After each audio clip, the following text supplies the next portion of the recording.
Hello बच्चों, कैसे हो आप सभी।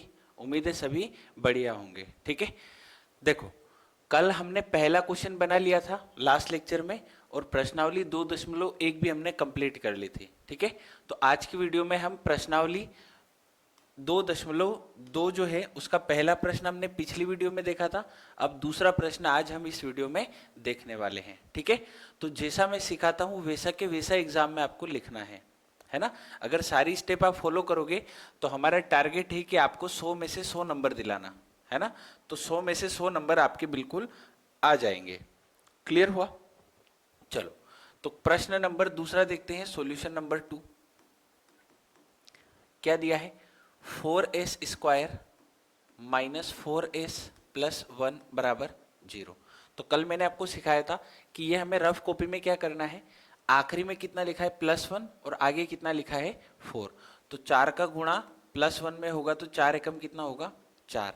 यानी कि इस बीच वाली संख्या को हमें ऐसे तोड़ना पड़ेगा कि तोड़ने पर जो है जोड़ घटाव करे तो -4s आए, और गुणा वगैरह करे तो कितना है +4 आए। अरे आई बात समझ में कि नहीं आई। क्लियर हुआ। ठीक है, तो आपको संख्याओं को सोचना पड़ेगा कि ऐसी क्या संख्या है जिनको जोड़ने पर जो है -4s आ जाए, और जो गुणा करने पर कितना आ जाए +4 आ जाए। तो आपके दिमाग में चल रहा होगा कि देखो मैं -2 में -2 का गुणा करूंगा तो -2 गुणा -2 कितना हो गया +4। लेकिन -2 में -2 को अगर जोड़ूंगा मैं तो कितना हो जाएगा ये -4 हो जाएगा। तो हमें इसके टुकड़े मिल गए हैं। दो टुकड़े क्या क्या होंगे 4s², यहां से इसे एरो लगाना है, -2s बराबर 0। अरे क्लियर हुआ। क्लियर हुआ। अब यहां से आपको क्या करना पड़ेगा कि इसको देखो, यहाँ पे 2s ऐसे कुछ दिख रहा है तो यहां से पहले आप 2s कॉमन ले लो, है ना। यहाँ पे 1 दिख रहा है तो यहाँ पर भी 1 बनाओ। तो 1 बनाने के लिए 2s कॉमन जाएगा तो अंदर कितना बचेगा 2s-1। अब यहाँ पे 2s और ये माइनस का 1 चाहिए, तो यहाँ पे माइनस का 1 चाहिए इसलिए मुझे माइनस का 1 कॉमन लेना पड़ेगा, और अंदर कितना बचेगा 2s-1 बराबर में कितना है 0।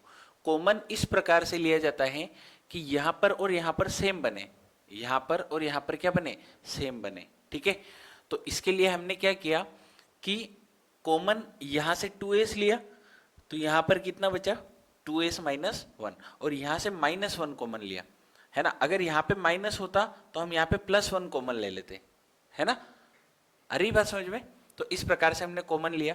अब यहां से बताओ ये बनेगा 2s-1, है ना। जो डबल बार है उसको एक बार लिख देते हैं और फिर बचे हुए को लिख देते हैं। ये 2s है और ये -1, और बराबर में कितना चल रहा है 0 चल रहा है। ठीक है, तो देखो s के यहाँ पर 2 मान आए, है ना। 2 नहीं, एक्चुअल में तो एक ही मान आया है। तो s का एक मान है 1/2, और s का जो दूसरा मान है वो भी कितना है 1/2। तो s के जो दोनों मान है वो कितने हैं 1/2 और 1/2। अरे यहां तक बात क्लियर है। ठीक है, तो हमने पहला ये सोल्व कर लिया है। शून्यक ज्ञात कीजिए, तो शून्यक हमने ज्ञात कर लिए हैं। अब हमें इनके शून्यकों तथा गुणांकों के बीच के संबंध के सत्यता की जांच करनी है। तो सत्यता की जांच करने के लिए हमें क्या करना पड़ेगा, हमें जो है इसके आगे कैसे सोल्व होगा, तो आपको लिखना पड़ेगा शून्यकों का योग, शून्यकों का योग। ठीक है, शून्यकों का योग। तो शून्यकों का योग जो है कितना आएगा, तो मैंने आपको कल सिखाया था शून्यकों का योग जो होता है वो क्या होता है -x का गुणांक, -x का गुणांक, और बटे में आता है x² का गुणांक, x² का गुणांक। अरे बात समझ में आई। ये आपको याद रखना पड़ेगा कि शून्यकों का जो योग होता है वो क्या होता है -x का गुणांक बटे में x² का गुणांक। तो बताओ माइनस तो ऐसा कैसा रहेगा, x का गुणांक कितना है, तो x का गुणांक आपको -4 दिख रहा है ना। तो यहाँ पे x का मान जो है वो x क्या है वो s है, क्या है s है। ठीक है, तो यहाँ पर x की जगह s है तो s का गुणांक देख लो कितना है -4 बटे में x² का गुणांक। तो आगे x² का गुणांक जो है वो क्या है 4, तो बटे में कितना आएगा 4। अरे क्लियर हुआ। तो यहां पर इन दोनों को जो है माइनस का माइनस में गुणा होगा 4, और 4/4 कितना होगा 1। यानी कि शून्यकों को जोड़ने पर एक आना चाहिए। तो देखो यहाँ पे शून्यकों को जोड़ेंगे तो 1/2 और 1/2 को जोड़ने पे कितना आएगा, 1 आएगा। इसका मतलब हमने जो है बिल्कुल सही किया है, ठीक है, गुणनखंड बिल्कुल सही निकाले हैं, ठीक है। अब उसके बाद हमें शून्यकों का गुणनफल देखना पड़ेगा, शून्यकों का गुणनफल, ठीक है, शून्यकों का गुणनफल, है ना।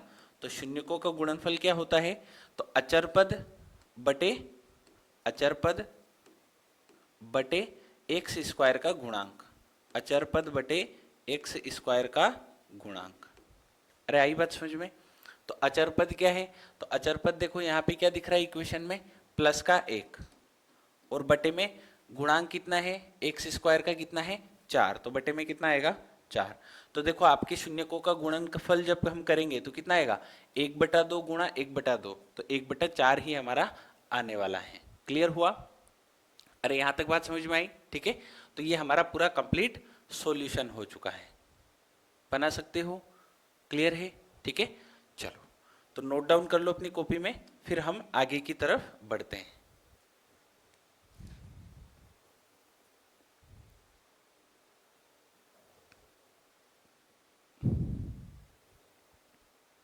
कर लोगे, ठीक है, बहुत सिंपल है। देखो यहाँ पे तो ये जो है गुणांक मतलब जो तोड़ना वगैरह, ये 2-4 बार प्रैक्टिस करोगे तो आपको समझ में आने लगेगा, है ना। क्लियर हुआ। और बाकी शून्यकों का योग, शून्यकों का गुणनफल हमें पता है, अगर हमने फैक्टर सही निकाले हैं तो ये भी सेम टू सेम हमारा आंसर जो है सही ही निकलेगा, ठीक है। चलो अगला देखते हैं, प्रश्न नंबर 3। प्रश्न नंबर 3 मैं ये हटा देता हूं, आप लोग जो है घर पे इसको वापस नोट डाउन करें अपने नोट्स में, तो आपका रिवीजन भी होगा और आपको समझ में भी आएगा, ठीक है। चलो तो इसको हटा देते हैं सर, और बढ़ते हैं अगले प्रश्न की तरफ।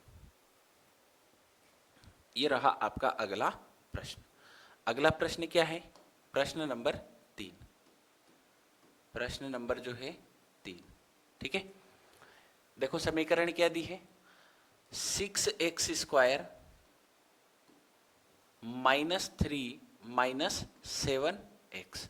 तो इसने क्या चालाकी दिखाई है इस क्वेश्चन में, कि ये जो x वाला है, x² के बाद x वाला आना चाहिए और फिर अचर पद आना चाहिए। अचर पद मतलब जिसके साथ में एक्स वाई कुछ भी गुणा में नहीं लिखा हो। तो इसने क्या करा कि इसको लास्ट में दे दिया। तो हम क्या कर सकते हैं, हम इनको आगे पीछे लिख सकते हैं। तो हम इसको कैसे लिख देंगे, पहले 7x को लिख देंगे और फिर 3 को लिख देंगे और बराबर में क्या कर देंगे, 0 लगा देंगे। ये बात समझ में आई भाई। हमने क्या किया, इसको पूरे को आगे शिफ्ट कर दिया और इसको पूरे को पीछे शिफ्ट कर दिया, ताकि हम जो है गुणनखंड आसानी से कर पाए, ठीक है। तो यहाँ पे आप देखोगे 6 तिया 18, ठीक है। तो पहले तो आप ये देखो 6 तिया 18, तो ऐसी दो संख्याएं मन में सोचो जिनको जोड़ घटाने पे 7 आ जाए और गुणा करने पे जो है 18 आ जाए। तो आपको मन में सोचना पड़ेगा थोड़ा बहुत, बाकी साइन तो बाद में हम एडजस्टमेंट कर लेंगे, लेकिन ये आपको थोड़ा सा सोचना पड़ेगा। तो बताओ आपके दिमाग में क्या आ रहा है ना। मैं आपको 5 सेकेंड का टाइम दे रहा हूं, आप सोच के बताओ कि आपके दिमाग में ऐसी कौन सी संख्याएं आ रही है जिनका गुणा 18 होता है और जोड़ घटाने पे जो है 7 आ सकता है। बनाओ आप, क्या संख्या आ रही है आपके दिमाग में, ठीक है। तो सर थोड़ा सा सोचने पर हमारे दिमाग में आया कि जो ऐसी दो संख्याएं हैं वो 9 और 2 हैं। देखो 9 दूना 18 होता है और 9 में से 2 घटाने पे 7 भी आता है, ठीक है। तो अब सबसे पहले हम इसको ऐसा कैसा छाप लेते हैं, ये 6x² है, ठीक है। और यहाँ पे एक जगह 9x आएगा और एक जगह जो है 2x आएगा, और माइनस का 3 ऐसा कैसा चलेगा, बराबर में क्या आएगा 0। अब आपको बस इतना देखना है कि भाई यहाँ पर साइन कौन से आएंगे। तो आपको पता है कि आपको माइनस का 7 चाहिए, तो इसलिए जो बड़ी संख्या है उसके आगे माइनस का होना चाहिए। क्या होना चाहिए, माइनस। बड़ी संख्या के आगे तो माइनस होना चाहिए। अब अगर सोचो मैं यहाँ पे घटाव लगा दूं, तो ये तो घटना घटना जुड़ जाएगा, तो 9 ने 2 11 हो जाएगा, ये माइनस का 11 हो जाएगा। लेकिन मुझे तो क्या चाहिए, माइनस का 7 चाहिए, तो इसलिए मैं यहाँ पे प्लस लगाऊंगा। तो -9 में से प्लस का 2 घटेगा, तो मेरे पास कितना आएगा सर, -7 आएगा। इस प्रकार से हमें सोचना पड़ेगा। क्लियर हुआ। अब देखो यहाँ पे आपको 3 चाहिए, तो यहाँ पे 3 चाहिए, तो यहाँ पे 3 बनाने की कोशिश करो। तो यहाँ पर 3 बनाने के लिए सर यहाँ से 3 कॉमन ले लूँ, है ना, तो 3 दोनों जगह से कॉमन आएगा और दोनों में x भी है, यहाँ पे x भी नहीं चाहिए, तो यहाँ से 3x कॉमन ले लो। तो अंदर कितना बचेगा सर, तो इसमें इसका भाग लगा दो, 3 दूना 6, 3 दूना 6, और 2 बार x था, एक बार कॉमन चला गया, तो अंदर कितनी बार बचा, एक बार। माइनस ऐसा कैसा, इसका इसमें भाग लगाओ, तो x से x कटेगा, 9/3 कितना होगा, 3। इस प्रकार से हम इसको गुणनखंड में लिख सकते हैं। अब देखो ऐसा कैसा यहाँ पे दिख रहा है, तो सिंपल आप +1 कॉपी ले लोगे, जो है ऐसा कैसा दिख रहा है, तो +1 लिख दो, और अंदर कितना आएगा 2x - 3, और बराबर में कितना चल रहा है, 0 चल रहा है। क्लियर हुआ। अब अगली स्टेप में देखो, ये ऐसे बराबर लगाते जाना है ना, ये ऐसे बराबर लगाते जाना है। तो यहां से देखो 3x + 1, और यहां से 2x - 3, और बराबर में कितना चल रहा है, 0 चल रहा है। अरे क्लियर हुआ, यहां तक बात समझ में आई, ठीक है। अब आगे समझो, तो यहां से सर एक x का मान आएगा, यहाँ पे 3x + 1 को बराबर करेंगे किसके, 0 के, और यहाँ पे 2x - 3 को भी बराबर करेंगे किसके, 0 के। भाई ये भी 0 के बराबर है, ये भी 0 के बराबर है, तो यहाँ से सर x का मान कितना निकल के आएगा, तो ये +1 इधर आएगा, -1, और ये 3 बटे में आ जाएगा। यहाँ से x बताओ, तो -3 इधर आके +3, और बटे में कितना आ गया, 2। क्लियर हुआ। तो ये जो x के मान होते हैं यही हमारे क्या होते हैं, शून्यक होते हैं, यही हमारे क्या होते हैं, शून्यक होते हैं। तो भाई x के एक शून्य क्या आया, -1/3, ठीक है। दूसरा शून्य क्या आया, 3/2। बात समझ में आई। अब आपको सत्यता की जांच करनी है, इसकी सत्यता की जांच करनी है। तो सत्यता की जांच करने के लिए आपको शून्यकों का योग निकालना पड़ेगा, शून्यकों का योग, है ना। तो शून्यकों का योग क्या होता है बताओ सभी, तो हमें पता है -x का गुणांक, -x का गुणांक बटे में x² का गुणांक, -x का गुणांक बटे में x² का गुणांक, ठीक है। तो बताओ -x का गुणांक, तो -x का गुणांक कितना होगा, तो x का गुणांक देखो -7, तो ये माइनस तो ऐसा कैसा रहेगा, और x का मान जो है, ये x का गुणांक जो है वो -7 है, तो यहाँ पे अंदर जो कोष्टक में आएगा वो -7 आएगा। क्लियर हुआ। अब बटे में x² का गुणांक, तो x² का गुणांक कितना दिख रहा है आपको, 6 दिख रहा है, तो बटे में कितना आएगा, 6, तो ये कितना आएगा सर, 7/6। अरे यहां तक बात समझ में आई, कितना आएगा, 7/6। अब देखो, अब शून्यकों का गुणनफल देखना पड़ेगा, तो शून्यकों का गुणनफल, शून्यकों का गुणनफल, ठीक है। तो देखो शून्यकों का गुणनफल क्या होता है, तो हमें पता है सर ऊपर अचर पद आएगा, है ना, ऊपर अचर पद आएगा, और बटे में x² का गुणांक आएगा, ऊपर अचर पद और बटे में x² का गुणांक। आपको दिख रहा होगा ये दोनों प्रोसेस हर एक क्वेश्चन में सेम है, बस समझने वाली बात इतनी सी है कि टुकड़े कैसे होंगे, बाकी हर एक प्रश्न जो है बिल्कुल सेम पैटर्न पर बनाया गया है, ठीक है। तो देखो अचर पद बताओ, तो अचर पद देखो कितना है, -3, कितना है, -3, तो ऊपर -3 आएगा, और बटे में x² का गुणांक कितना है, 6, तो बटे में कितना आएगा, 6, तो गुणनफल आएगा सर -1/2। तो यहां से मैं लिख देता हूं -1/2। उम्मीद है सभी बच्चे जो है इस प्रश्न को भी समझ पाए होंगे, ठीक है। क्लियर हुआ, नोट डाउन करो सभी बच्चे, फिर हम आगे बढ़ते हैं अगले प्रश्न की तरफ। आपको स्टेप याद रखनी है ना, स्टेप याद रखोगे तो आप कभी इनको भूलोगे नहीं, ठीक है। आपको पता है कि ये क्वेश्चन जो है मोटी मोटी 3 स्टेप में होगा। भाई पहली स्टेप में x के 2 मान आएंगे, दूसरी स्टेप में योग निकलेगा, तीसरी स्टेप में गुणनफल निकलेगा, है ना। तो ये गुणनखंड निकालने के लिए हमें इसको तोड़ना आना चाहिए, है ना, तो तोड़ना धीरे धीरे आप सीख जाओगे प्रैक्टिस कर करके, ठीक है। 2-4 बार इन क्वेश्चन को प्रैक्टिस कर लोगे तो आपको जो है तोड़ना वैसे भी आ जाएगा।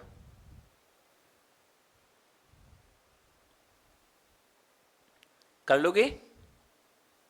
अरे आया समझ में कि नहीं आया, क्लियर हुआ। चलो बढ़े अगले प्रश्न की तरफ। तो अब बढ़ते हैं सर अगले प्रश्न की तरफ, ठीक है। और है हमारा प्रश्न नंबर जो है कौन सा है बताओ?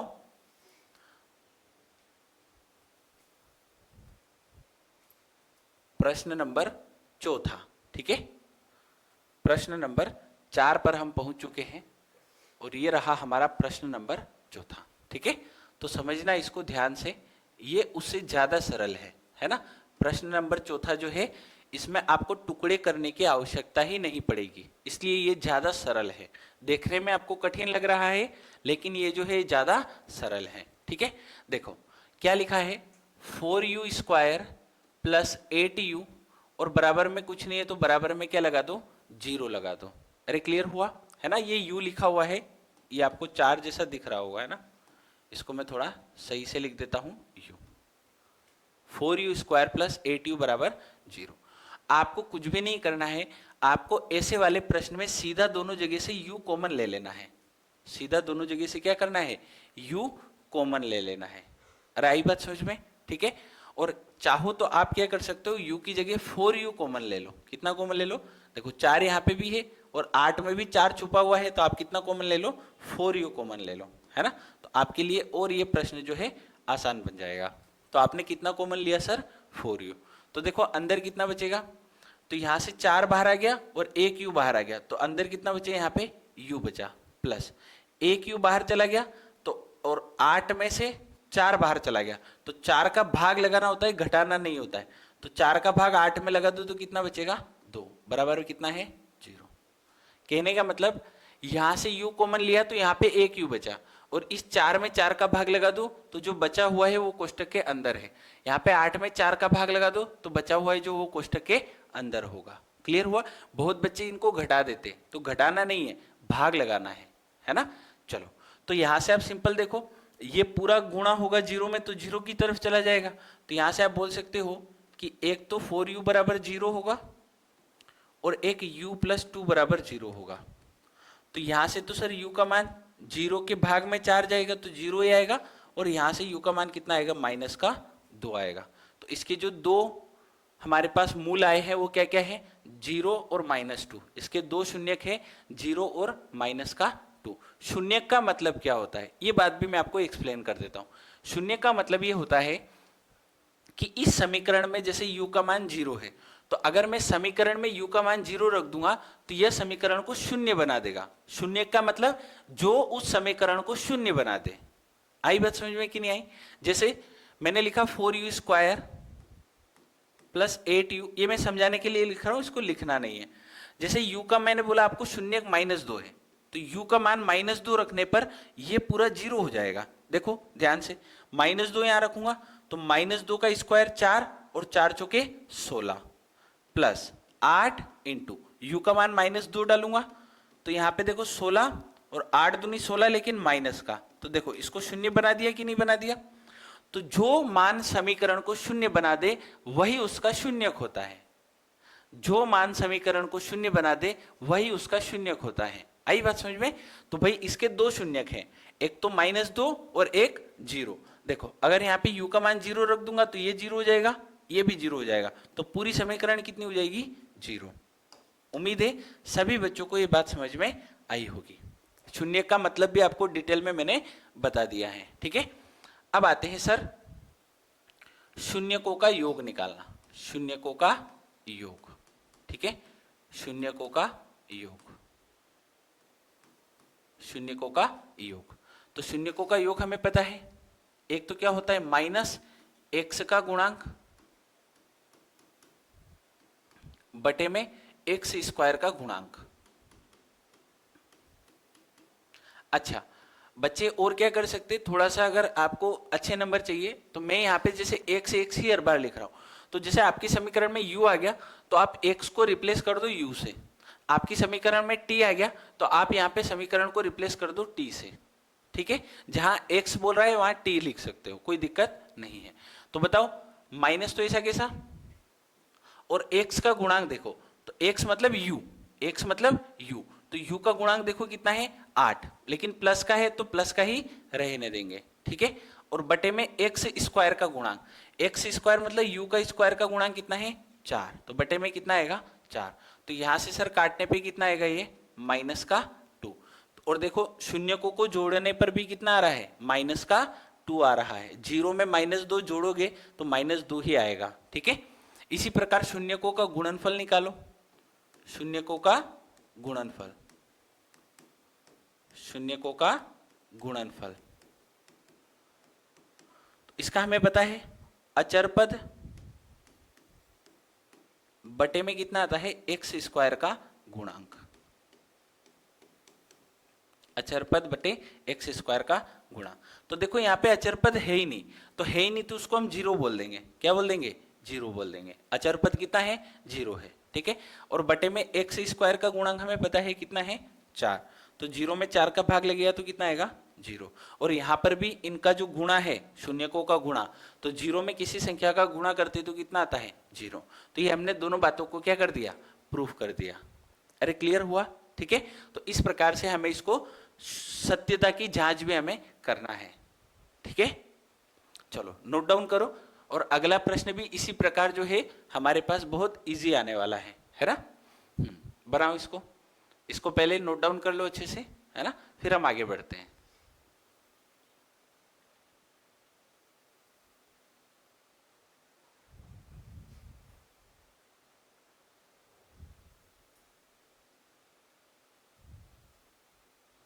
कर लोगे? अरे कर लोगे? ठीक है, चलो आगे बढ़ते हैं अगले प्रश्न की तरफ। अगला प्रश्न भी सिंपल है ना, कोई दिक्कत वाली बात हमें नहीं होगी। ठीक है, देखो ये लिखा है टी स्क्वायर -15। तो शून्य को का पता लगाना है तो शून्य के बराबर करने से ही पता लगा सकते हैं। तो आपको इसमें कुछ भी नहीं करना है, ये टी स्क्वायर इधर रखना है और ये -15 इधर लाओगे तो +15 हो जाएगा।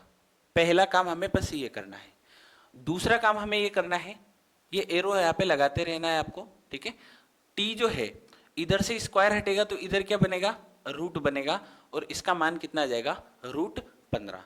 लेकिन अगर किसी संख्या के आगे रूट लगता है तो उसका मतलब होता है प्लस और माइनस।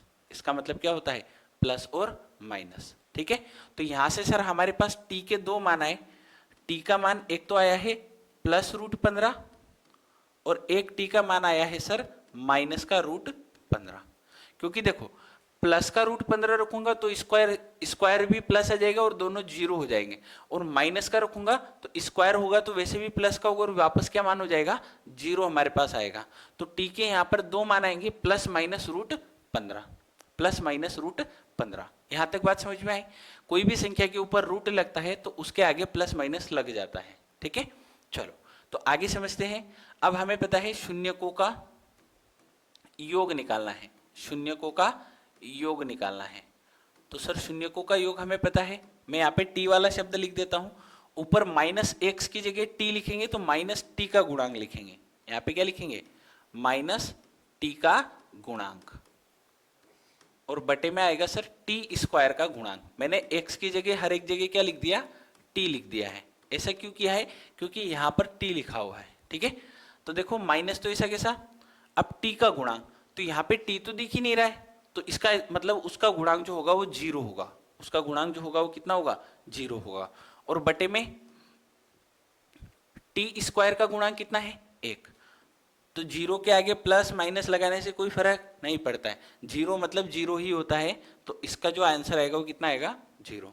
यानी कि इसके शून्यकों को जोड़ने पर, शून्यकों का योग का मतलब क्या है, इसके शून्यकों को जोड़ने पर 0 आना चाहिए।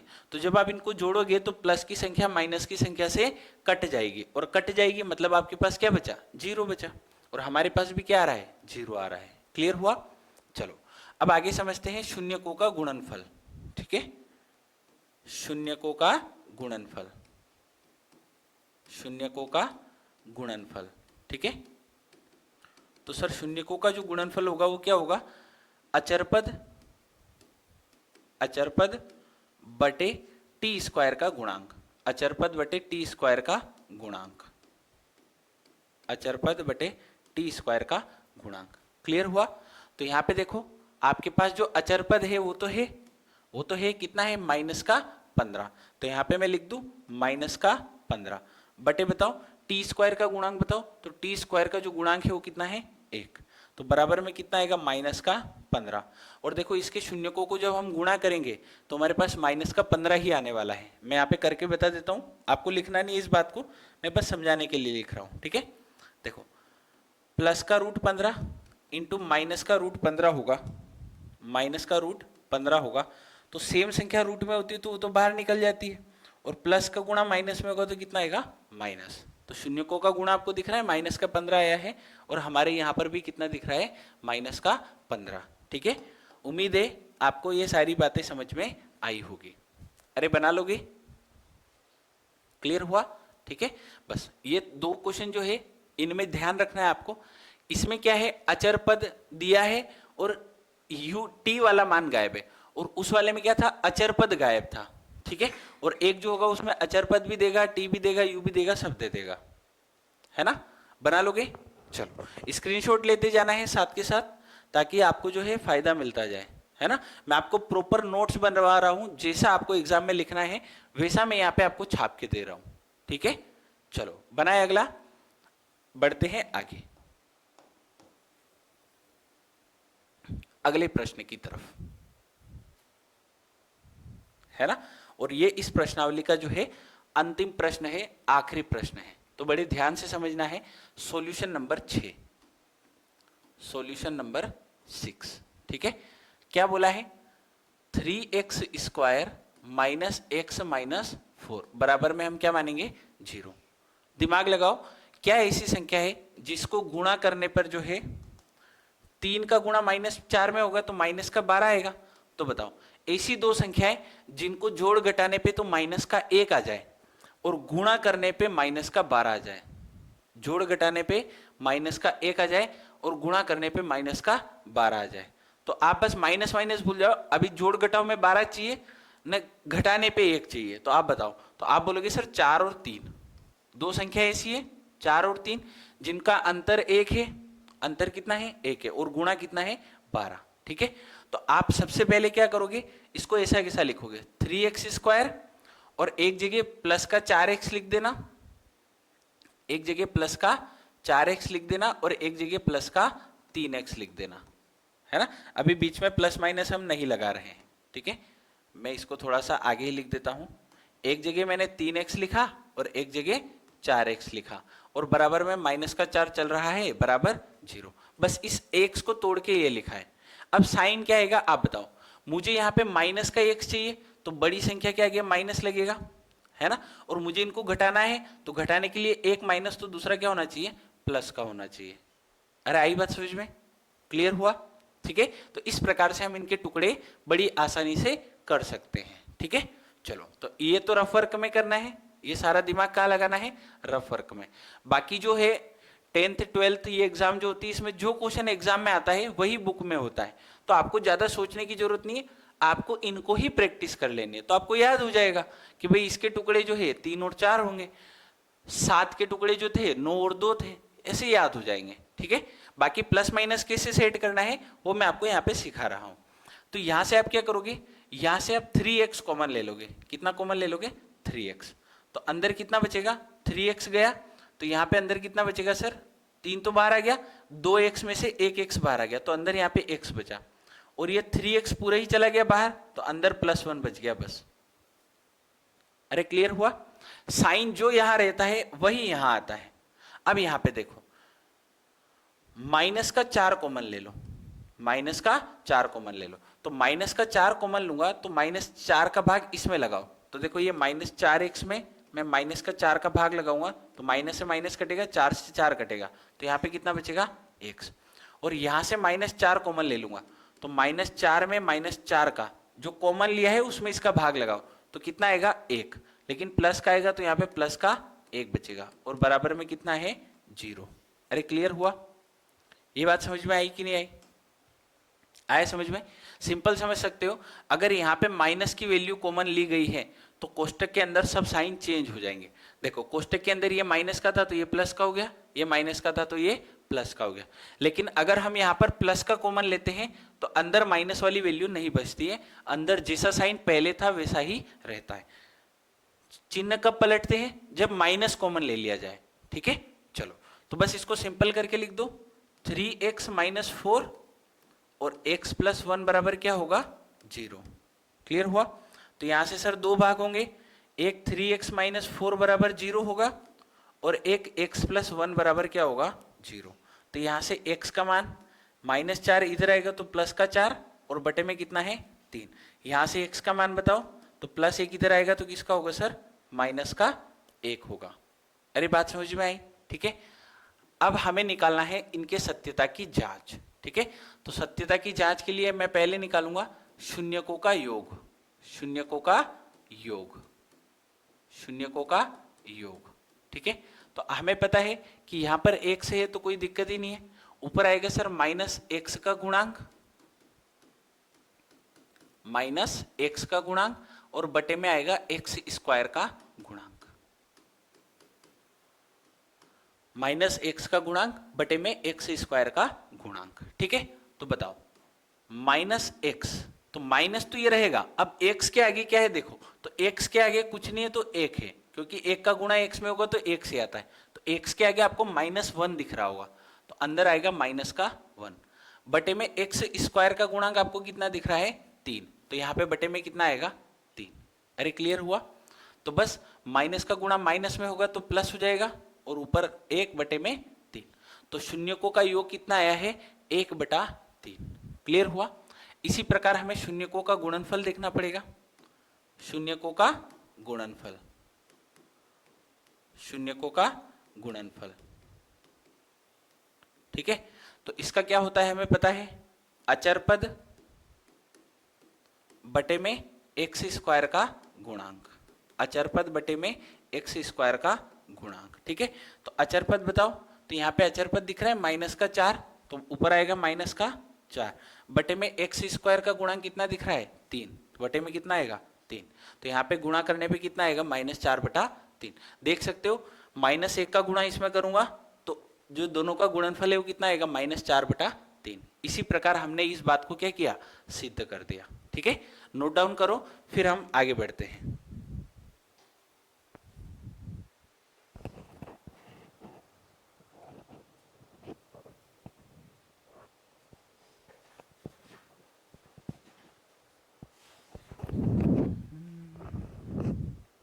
क्लियर हुआ?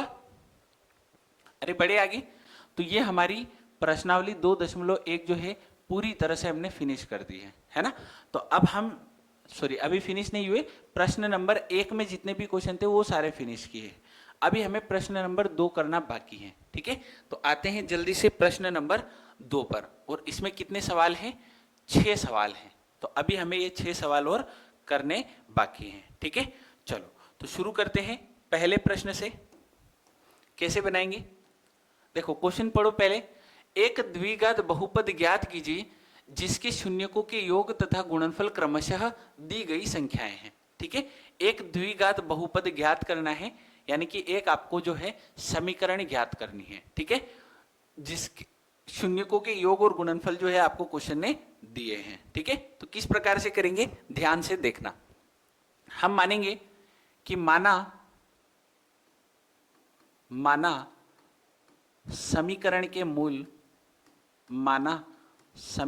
मूल अल्फा तथा बीटा है, अल्फा तथा बीटा है। हमें पहले क्या करना पड़ेगा, समीकरण के 2 मूल मानने पड़ेंगे, अल्फा तथा बीटा।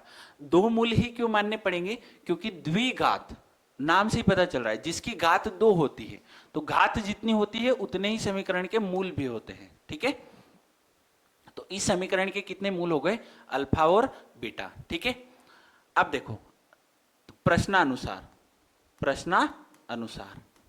अब प्रश्नानुसार हमें क्या समझ में आ रही है बात, कि शून्यकों का योग हमें दिया है ना, गुणनफल दिया है, और क्रमशः का मतलब होता है कि जो आगे लिखा है वो आगे वाले का मान है और जो पीछे लिखा है वो पीछे वालों का मान है। तो हमें प्रश्नानुसार क्या दिया है, मूलों का योग दिया है, शून्यकों का योग दिया है। ठीक है, आप समीकरण के मूल भी बोल सकते हो और यहाँ पे समीकरण के शून्यक भी बोल सकते हो, समीकरण के शून्यक भी बोल सकते हो, कोई दिक्कत नहीं है। ठीक है, मूल और शून्यक दोनों बातें एक होती हैं। तो प्रश्नानुसार हमें दोनों का योग दिया है, यानी कि सर अल्फा प्लस बीटा दिया है, कितना दिया है देखो 1/4 तथा दोनों का गुणनफल दिया है यानी कि अल्फा इंटू बीटा दिया है और बराबर में कितना दिया है -1 दिया है। माइनस का कितना दिया है 1 दिया है। अरे आई बात समझ में कि नहीं आई? क्लियर हुआ? ठीक है, तो अब हम यहां पे बोल सकते हैं कि जो अल्फा प्लस बीटा है वो -b/a के बराबर है। किसके बराबर है? -b/a के बराबर है। ठीक है, तो यहां से मैं दो तरीके बता रहा हूं। एक तरीका तो सिंपल है कि आप लिख सकते हो तो अभिष्ट समीकरण। क्या लिख सकते हो? अभिष्ट समीकरण।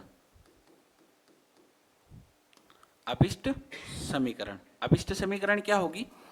x² minus alpha plus beta into x plus alpha into beta बराबर 0। ये समीकरण बहुत काम की है, इससे डायरेक्ट क्वेश्चन हो जाता है। समीकरण क्या है? x² minus alpha plus beta x plus alpha into beta बराबर 0। यानी कि x के साथ में अल्फा प्लस बीटा का गुणा कर दो और आखिरी में जो है अल्फा इंटू बीटा लिख दो। ठीक है, तो बस इस समीकरण में आप मान रख दीजिए, आपका उत्तर जो है तुरंत आ जाएगा। तो देखो यहां से x² minus alpha plus beta का मान कितना है? 1/4x plus alpha into beta का मान कितना है? -1 और बराबर में कितना चल रहा है? 0 चल रहा है। क्लियर हुआ? ठीक है, अच्छा अब ये बटे में 4 जो है गायब करना है, तो इसके लिए हमें लेना पड़ेगा एलसीएम। क्या लेना पड़ेगा? एलसीएम। तो एलसीएम लेंगे तो जिसके साथ में, जैसे इसके साथ में कुछ भी नहीं गुणा है तो ये 4 इसके आके चिपक जाएगा, 4x² हो जाएगा। यहाँ पे -1 का गुणा x में होगा तो x ही बचेगा। चूंकि इसके बटे में 4 था तो यहाँ पे भाग नहीं लगेगा, यहाँ पे केवल x का x ही रहेगा। इसके बटे में कुछ नहीं था तो इस 4 का गुणा इसके साथ में भी होगा। प्लस इंटू माइनस, माइनस का 1 होता है और 4 का गुणा -1 में होगा तो माइनस का 4 बचेगा और बराबर में कितना चल रहा है? 0 चल रहा है। ठीक है, इसके आगे सिंपल बात है, ये 4 इधर आके गायब हो जाएगा गुणा में, तो आप बोल सकते हो कि 4x² माइनस x माइनस 4 बराबर कितना हो जाएगा? 0। ये आपने एक द्विघात बहुपद जो है ज्ञात कर लिया। ठीक है, तो आप अगर इसमें एक स्टेप और जो बच्चे लिखना चाहे वो क्या लिख सकते हैं? मानक समीकरण ax² plus bx plus c बराबर 0 से तुलना करने पर,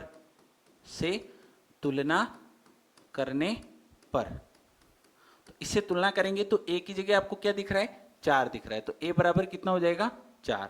b की जगह क्या दिख रहा है? तो b की जगह देखो माइनस का 1 दिख रहा है, तो माइनस का 1। और c की जगह कितना दिख रहा है? माइनस का 4 दिख रहा है, तो माइनस का 4। और यही आपका क्या होगा?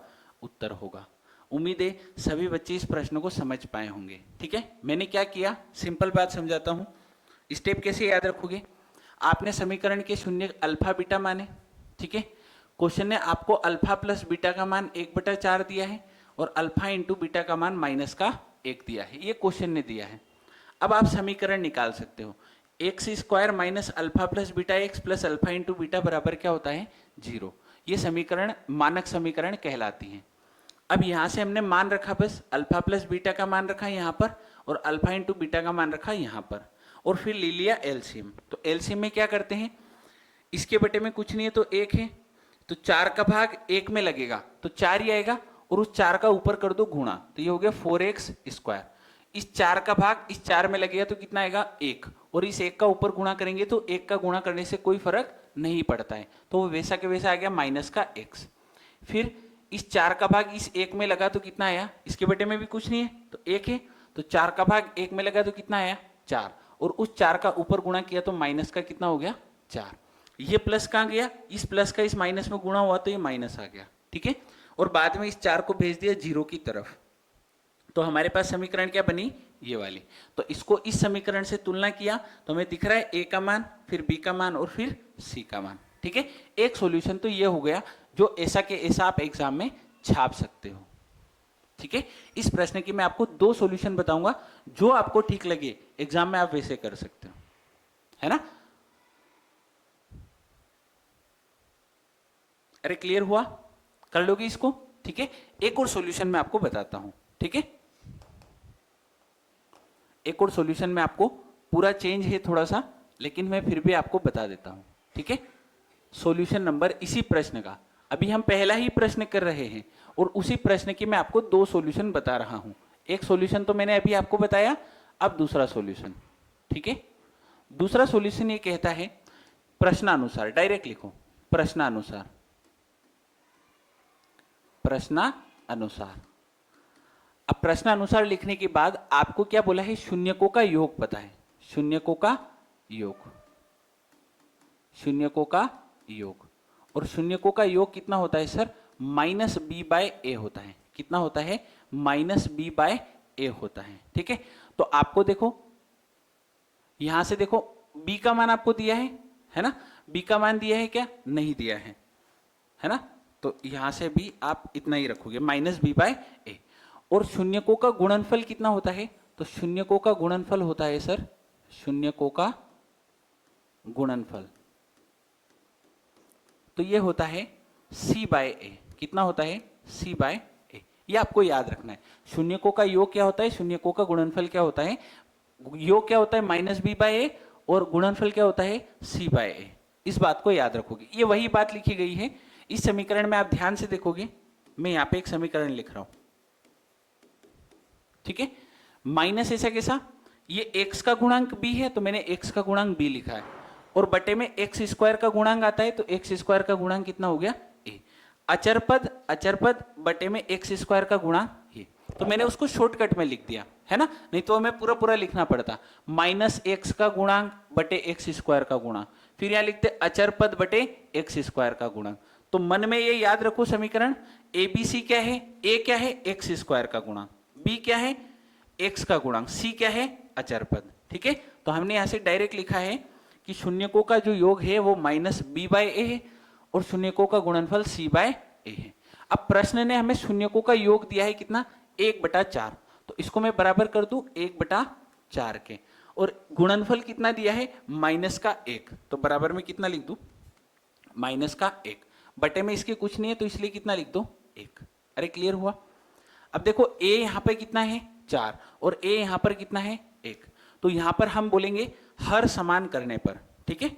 अब अगली लाइन में आते हैं हम, ये लिखा तो यहां पे लिखो माइनस बी बाय ए आपके पास कितना आया है 1/4, और सी बाय ए कितना आया है, सी बाय ए कितना आया है -1/1। क्लियर हुआ। तो यहां पे हम बोल सकते हैं हर समान करने पर, क्या लिखेंगे, हर समान करने पर, हर समान करने पर। हर समान से मतलब है कि a का मान दोनों जगह सेम बनाओ। तो देखो a का मान यहाँ पे 4 है तो यहाँ पे भी 4 बना लो, तो 4 बनाने के लिए किसका गुणा करूं 4 का, तो यहाँ पे इंटू 4 कर दो और यहाँ पर भी क्या कर दो इंटू 4 कर दो। अरे क्लियर हुआ। तो यहां से आप देख पाओगे, तो अतः देखो a का मान तो आपको 4 दिख रहा है, a बराबर कितना है 4, कोमा b बराबर कितना दिख रहा है, तो b बराबर देखो माइनस बी का मान 1 है तो b का मान -1 होगा, b का मान कितना होगा -1, कोमा c का मान कितना दिख रहा है 4 एकम 4 -4। तो यहां से हमने abc का मान डायरेक्ट निकाल दिया, ठीक है। तो अभिष्ट समीकरण क्या होगी, ठीक है। तो अभिष्ट समीकरण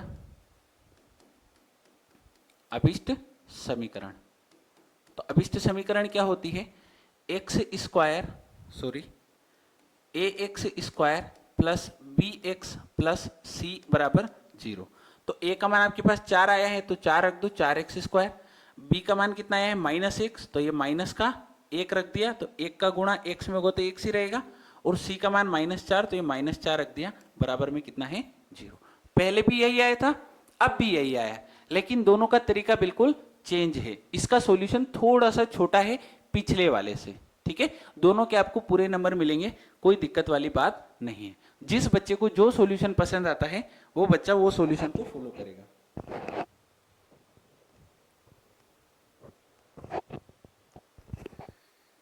क्लियर हुआ। अरे बना लोगे, ठीक है। चलो अब आगे बढ़ते हैं अगले प्रश्न की तरफ। चलो एक काम करते हैं, अगली वीडियो के लिए रखते हैं, है ना। बाकी प्रश्न जो है हम अगली वीडियो में कवर अप करके ये पूरे चैप्टर को समाप्त कर देंगे, फिर हम पहुंच जाएंगे चैप्टर नंबर 3 पर। मैं वापस बोल रहा हूं, एग्जाम्पल अभी सभी चैप्टर के बाकी है, ठीक है, तो कोई दिक्कत वाली बात नहीं है। एग्जाम्पल की जो वीडियोस है वो मैं अलग से लेके आऊंगा और ऑब्जेक्टिव की भी अलग से लेके आऊंगा, ठीक है। अभी केवल इस वाली जो सीरीज है इसमें हम केवल और केवल प्रश्नावली के क्वेश्चनों को डिस्कस कर रहे हैं, ठीक है। चलो मिलते हैं कल, थैंक यू।